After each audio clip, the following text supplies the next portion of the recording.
Quando que a gente lê livros da periferia, livros de uma literatura marginalizada, ou mesmo de literatura marginal? Quando que você tem acesso a esse grande número de escritores como Conceição Evaristo, como Maria Carolina de Jesus, como Ferrez, tantos outros escritores que vieram dessa realidade? Sempre pouquíssimas dessas pessoas têm uma chance de conseguir publicar sua arte, de escrever o seu livro, ou mesmo que consiga escrever, que ele seja vendido, que ele seja conhecido. O próprio Lima Barreto passou por isso no passado, lá no início do século XX, um escritor negro, um escritor pobre, que vinha de uma realidade também marginalizada, teve que escrever muito, passou por um processo enorme aí para conseguir ser reconhecido como escritor. E quantos outros aí poderiam ser grandes escritores, só que nunca tiveram uma chance, assim como Giovanni Martins.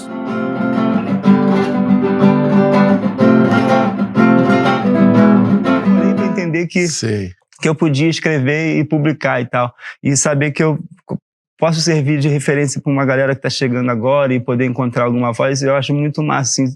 Eu acho que uma das coisas que mais me orgulha realmente é ver que o meu trabalho tem feito essa ponte, assim, de uma juventude favelada com a literatura. Beleza, galera? Eu sou o Professor Carlos, este é o canal Prof. Carlos Muchacho. Sejam todos bem-vindos, sejam todos bem-vindos. Então, um vídeo de livro, fazer uma resenha desse livro de Giovanni Martins, chamado Sol na Cabeça, um livro de 13 contos. E esses 13 contos, eles são contos que tratam de uma realidade bastante comum, de forma geral, se passa no Rio de Janeiro, em comunidades, trata muito sobre a marginalização, sobre as periferias, sobre essa questão do distanciamento que há em muitas realidades. Então vamos falar um pouquinho sobre esse livro. Mas antes disso, se você gostar desse vídeo, dá uma curtida, deixa aqui nos comentários. Me escreva se você já leu esse livro, se você já conhecia esse autor, já leu outros livros desse autor. Se nesse momento você vai fazer o vestibular da Federal do Paraná, porque esse livro está na lista dos 8 livros de literatura e esse é o único livro de conto que está na lista. É importante também, se você não vai fazer o vestibular, mas que você também leia o livro e assista ao vídeo. E vamos deixar uma coisa bem clara, nada substitui a leitura do livro. São 13 contos, eu vou escolher aqui 3 ou 4 para falar algumas coisas relacionadas à linguagem, relacionada ao enredo, relacionado ao ponto principal aqui do conto, e 8, 9 contos eu vou deixar de fora, porque senão ficaria grande demais. Então assim, se cai lá num vestibular, numa prova, que você pergunta uma coisa específica do autor, uma coisa específica de um personagem, de algum acontecimento, você vai falar, professor, você não falou no vídeo.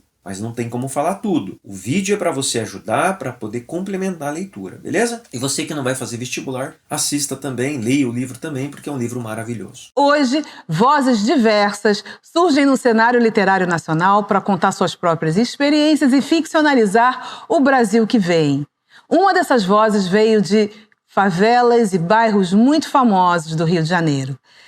Giovanni Martins é o nosso convidado de hoje no Trilha de Letras. Giovanni Martins nasceu em 1991 em Bangu, no Rio de Janeiro, trabalhou como homem-placa, atendente de lanchonete de barraca de praia. Em 2013 e 2015 participou de oficinas de festa literária das periferias e a FLUP. Publicou alguns dos seus contos na revista Setor X e foi convidado por 2 vezes para a programação paralela da Flip, que é a mais famosa. Esse é seu primeiro livro, livro de contos, livro bastante premiado, bastante importante aí, ganhou alguns prêmios, e o Giovanni ali com 20 e poucos anos, é um livro que já tinha sido publicado em 10 outros países e na época vendido aí 40 mil exemplares. Hoje é um livro que passou muito disso, já está em outros países, lista de vestibulares, e é um autor que já escreveu vários outros livros de romances, de contos, que tem uma temática bastante semelhante à temática desse livro também. E por que que um jovem, alguém tão jovem que nasceu ali em Bangu, depois se mudou com a família para o Vidigal, para que a mãe dele pudesse estar um pouco mais próxima do trabalho, já que tinha que fazer uma viagem muito longa para trabalhar como empregada doméstica, para trabalhar no hotel, se mudaram, e um autor que vive nessas duas comunidades, que é uma comunidade que ao mesmo tempo o próprio autor fala que amigos viviam com arma, a droga corria solta, vários tipos de droga, a polícia, que seria a UPP, entrava na favela ou para matar ou para morrer muitas vezes. Como é que alguém assim consegue escrever livros e ler compulsivamente? O Giovanni conta que aos 4 anos de idade a avó dele lia gibis da Turma da Mônica para ele.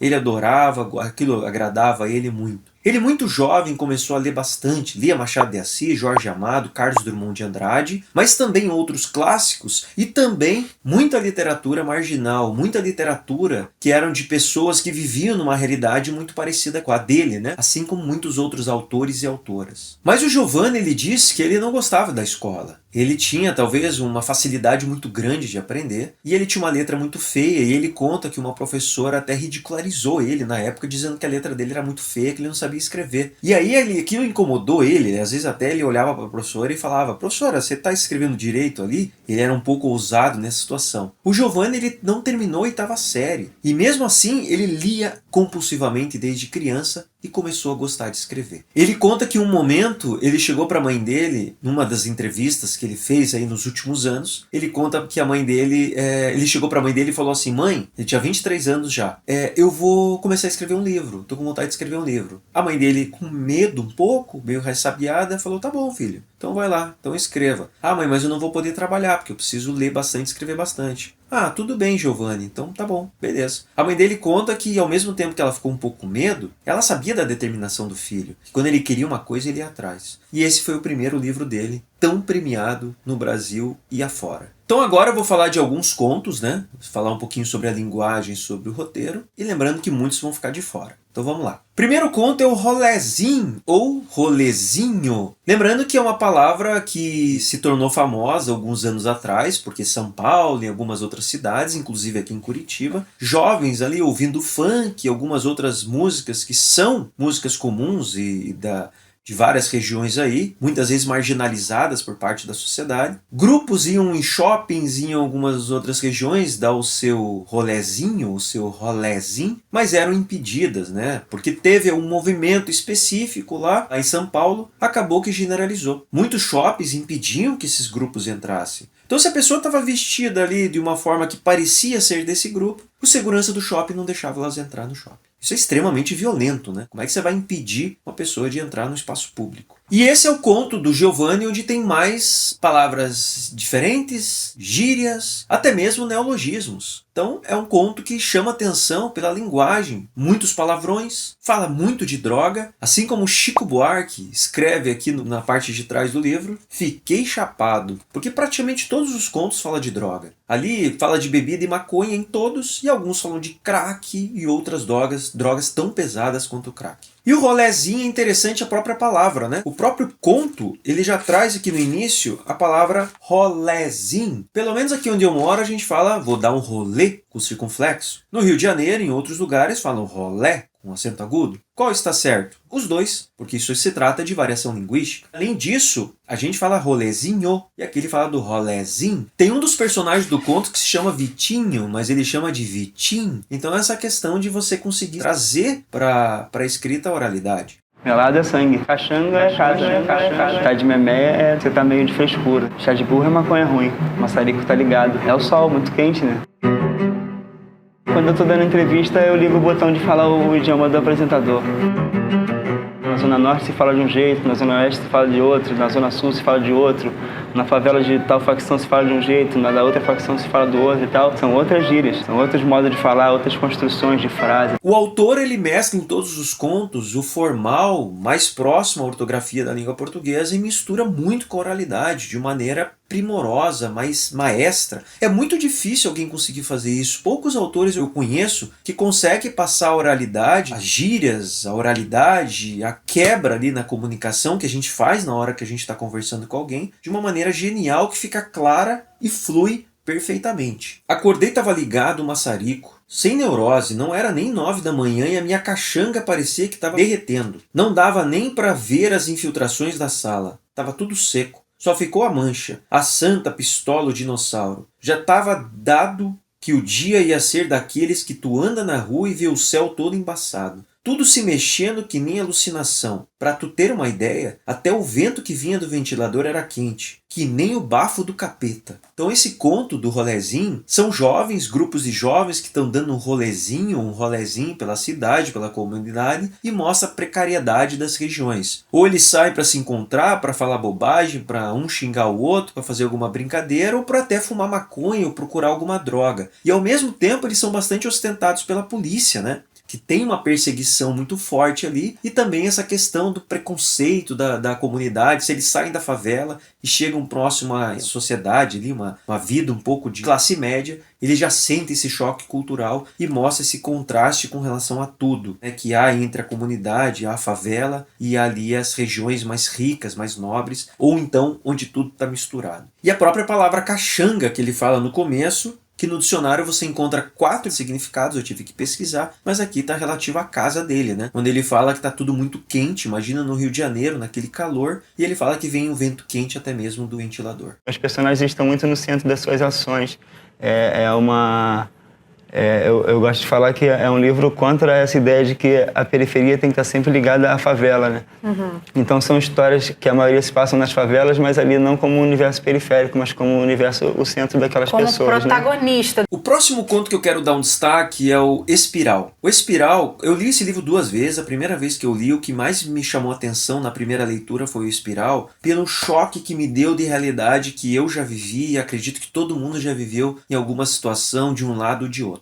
O Espiral é o seguinte, você pensa, você é um jovem, que você nasceu na favela, está saindo ali ou para o trabalho, para passear ou para ir para a escola, você chega no ponto de ônibus, tem uma senhora. De repente, você só chega no ponto de ônibus, essa senhora já te olha, toma um susto. Você se assusta com o susto dela. E depois você percebe que, na verdade, o susto era você. Ela ficou com medo de você que está ali no ponto. Olha só essa realidade, muita gente já passou por isso, mas a maior parte das pessoas não, né? Pense você estar do outro lado. De repente, num segundo momento, ele já tinha passado por uma situação ali de raiva, de querer chorar por causa daquilo. Por que ela sente medo de mim, né? O que eu fiz? A raiva faz o que? Propositalmente ele olha para a bolsa dela. E a partir disso, ocorre várias coisas. Nesse conto Espiral também, mais pra frente, tem um outro rapaz, da mesma situação que aquela senhora, sente que está sendo perseguido por ele, pelo protagonista. E propositalmente o protagonista começa a seguir esse rapaz. Ele fica com tanta raiva que as pessoas olham para ele como se ele fosse um bandido, que ele começa realmente a perseguir. Só que mais pro final do conto, acontece algumas coisas, que daí ele pensa, puxa, agora eu vou ter que me proteger. Eu acho que eu fui longe demais. Então, essa dualidade, essa questão do conflito, esse paradoxo entre realidades completamente diferentes. Alguém que tem um certo, tá numa classe média, ou nem nisso, né? Talvez não tivesse ali numa rua deserta esperando ônibus, mas alguém que vive numa realidade, tem mais conforto, tem mais luxo, talvez pudesse ter ali algum dinheiro, um celular melhor ali na bolsa, e chega uma pessoa que tá mais mal vestida, né? Mais simples, e aquele choque cultural. Um sente medo da outra, e o outro sente raiva pela outra pessoa ter sentido medo dela. Aqui não é nem uma questão de certo e errado, né? Questão de pontos de vista, questão de realidades completamente diferentes, que a gente precisa muitas vezes se colocar no lugar do outro. Esse conto é fantástico, é lindo, é uma lição de vida. As pessoas costumam dizer que morar numa favela da Zona Sul é privilégio, se compararmos a outras favelas da Zona Norte, Oeste, Baixada. De certa forma, entendo esse pensamento. Acredito que tenha sentido. O que pouco se fala é que, diferente de outras favelas, o abismo que marca a fronteira entre o morro e o asfalto da Zona Sul é muito mais profundo. É foda sair do beco, dividindo com carros e mais canos e mais canos, o espaço da escada. Atravessar as valas abertas, encarar os olhares dos ratos, desviar a cabeça dos fios de energia elétrica, ver seus amigos de infância portando armas de guerra, para depois de 15 minutos estar de frente para um condomínio, com plantas ornamentais enfeitando o caminho das grades. E então, assistir a adolescentes fazendo aulas particulares de tênis. É tudo muito próximo e muito distante. E quanto mais crescemos, maiores se tornam os muros. Eu quero falar agora de um terceiro conto, que é o da borboleta. O caso da borboleta, tinha até esquecido o nome. Esse conto ele é muito diferente de todos os outros. É um conto mais intimista, mais subjetivo, mais metafórico, mais poético, belíssimo. Pensa só, é a visão de um garoto. Por mais que o escritor escreveu ali com 20 e poucos anos, ele conta como se fosse uma criança muito pequena que está na casa da avó. A avó está ali cochilando, ele pensa em comer alguma coisa, mas ele sabe cozinhar poucas coisas. O que eu faço? Faço um miojo? Faço alguma coisa? Aí ele vai lá comer, só que tem uma panela com óleo em cima do fogão. Uma borboleta vem ali da janela, pousa. Nesse momento eu visualizei a casa da minha avó, a cozinha da casa da minha avó. Enquanto eu lia, eu ficava imaginando a cena, mas voltando para a história. Essa borboleta cai na panela de óleo e ele pensa, poxa, será que ela vai morrer? Ele pega aquela borboleta pingando de óleo, coloca na janela e de repente essa borboleta some. E aí ele fica na cabeça pensando. Aí eu lembro que me disseram que o pozinho da borboleta eu não posso pôr na boca nem no olho. Posso ficar cego, aquilo pode me fazer mal. E essa criança vai dormir e começa a ter vários sonhos relacionados a isso. É um conto muito bonito, claro que eu fiz um resumo aqui, extremamente resumido, mas é interessante pensar que aqui é a partir do ponto de vista de uma criança. Como é que a criança vê o mundo, né? Toda aquela beleza, aquela inocência de tudo que pode acontecer, tudo que acontece, e aquelas superstições, aquelas coisas que são contadas, até que ponto aquilo é real ou não, e até que ponto a gente consegue controlar o nosso pensamento e, consequentemente, óbvio, o nosso sonho. E o último conto que eu vou comentar é sobre a história do periquito e do macaco. Então, é uma história de realidades completamente diversas, onde é uma história de um traficante bastante conhecido na comunidade e a história de um policial, né? Um confronto entre esses dois personagens que são os dois principais da história. É um momento no Rio de Janeiro onde tinha sido implantada a UPP, Unidade de Polícia Pacificadora, onde pode parecer que é pacificadora por um lado, mas não é. Então a realidade dessa polícia é assim, em muitos momentos, ou ela mata ou ela morre. Então tem conflitos ali entre pontos de vista do lado da polícia, do lado do traficante, do lado da comunidade, em que a comunidade está dividida entre o traficante e a polícia. Então, ao mesmo tempo que ela pode pensar que a polícia está ali para proteger, a polícia também está ali para matar. O traficante está ali para proteger, o traficante está ali para matar. Então, esse conflito que há entre essas realidades, uma polícia que devia ser realmente para ser uma coisa para ajudar, ela muitas vezes estava lá mais para atrapalhar do que outra coisa. Então, eu vou falar de 4 pontos aqui só para finalizar, que são bem pertinentes na obra. Vou ler aqui. Desigualdade social. As histórias ilustram as disparidades econômicas e sociais enfrentadas pela população periférica. Um outro ponto bastante importante. Violência. A violência policial e a insegurança são temas recorrentes, expondo a brutalidade enfrentada pelos moradores das favelas. Racismo. A luta contra o racismo e suas formas de manifestação são centrais em vários contos, abordando o preconceito e a discriminação racial. E o quarto ponto, bem importante, é a juventude. Os desafios enfrentados pelos jovens periféricos são amplamente explorados, revelando suas dificuldades e esperança. Então, a formação, a construção, o pensamento, a realidade vivida desses personagens é algo que é muito diferente de uma realidade como a minha e de muitas outras pessoas. Então, as importâncias de você ler um livro como esse tem muitos significados bastante importantes para a gente conseguir compreender outra realidade. Para a gente saber que aqui há pessoas, né? Pessoas que querem uma vida melhor, pessoas que querem ter uma vida digna, pessoas que querem ser reconhecidas, pessoas que querem simplesmente viver e muitas vezes são impedidas, porque ou são vistas de forma marginalizadas ou são tratadas de forma diretamente ou indiretamente marginalizadas. E assim como eu falei no começo do vídeo, não deixe de ler. Esse vídeo é para ajudar, eu comentei aqui, são 4 contos, né? 2 eu me aprofundei um pouco mais, 2 eu falei superficialmente, mas é importante que você leia, tá? Se você assistiu esse vídeo e não leu o livro, leia. Se quiser assistir novamente, assista. Deixa aqui para mim nos comentários o que você mais gostou, o que eu deixei de falar aqui que você acha importante, qual conto você mais gostou e algum livro que se você quiser sugerir para eu fazer vídeo no futuro, coloque aí nos comentários também. A gente se vê no próximo vídeo, um abraço, tchau, tchau.